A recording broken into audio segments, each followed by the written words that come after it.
Indeed, as we continue to take reaction and as we said, going now to the international relations part of it, and also just looking at who we are getting those reactions from. We did invite the DA. They unfortunately have turned us down, but to the EFF now, Veronica Mente is the national chairperson of the Economic Freedom Fighters. Ms. Mente, thanks for your time. Welcome to Morning Live. Thank you very much, Sakina, and thank you for having us. Good morning to the viewers at home. First off, your sentiments on this particular elections, both candidates, and of course, what would be the preference for the EFF, if any at all? Thank you very much. No, EFF does not have a preference at all. Whoever wins the elections of the USA does not make any difference for South Africa, does not make any difference for Africa as a continent. To some extent, it does not make any difference to the politics of the globe, because these are the very same people who have not shown any keen interest on integrating the globe, in particular, are taking the African continent seriously. These are the same people that perpetuate all the atrocities across the world.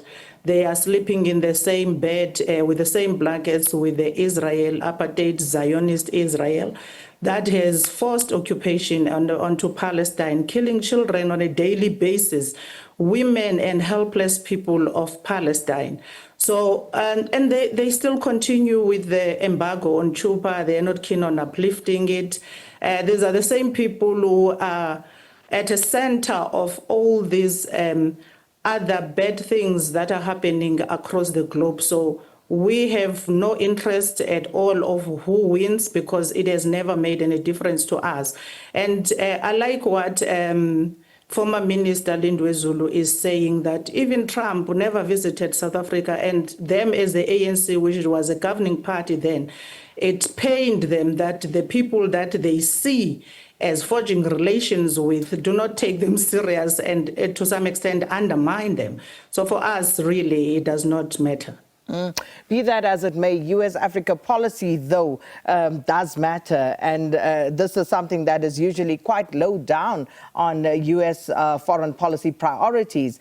So in terms of any change, are you expecting any in terms of US-Africa relations after this election? Until they take Africa seriously, until they stop trying to be the big brother of Africa, that's the only time we are going to take the relations with them seriously, because as things stand, they are not keen into listening more than they are keen into kind of like mothering Africa and telling us how to live our lives.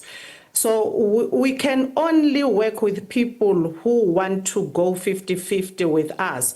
Globally, it is important, especially in the trade and relationships.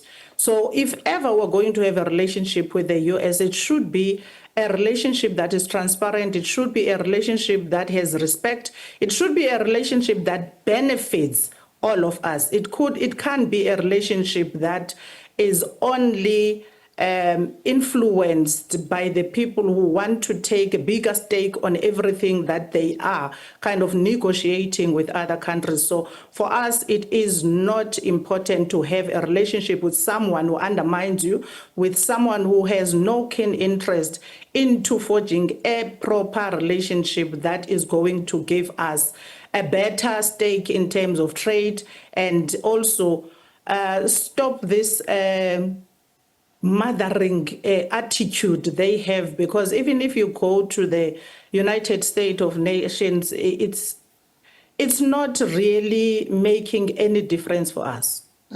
And just finally, what about AGOA and other policies and initiatives that South Africa is a part of? We, the next hosts of the G20, followed by the United States. And there have been questions already of whether the American president will actually attend in South Africa, etc. So do all of these actually matter to the EFF, or is it more of the same as far as you're concerned? In the EFF, we believe in forging relationships, especially for trade within the African continent. We have a market in the African continent. As an African continent, we have to unite, because even AGOA, on paper, it seeks to strengthen the relationship of trade with Africa, but it is not the case. And if ever, as Africans, we can deal with our market and just put the AGOA aside for a moment and deal with our relations, especially for trade, alone, and deal with the Africa trade, and make sure that it sees the light of the day, make sure that it's successful. That for us, it's very much important as the EFF. The AGOA is not important for us. Well, that's where we'll leave it. Thanks for weighing in, Veronica Mente, National Chairperson of the Economic Freedom Fighters, sharing their views about the U.S. elections.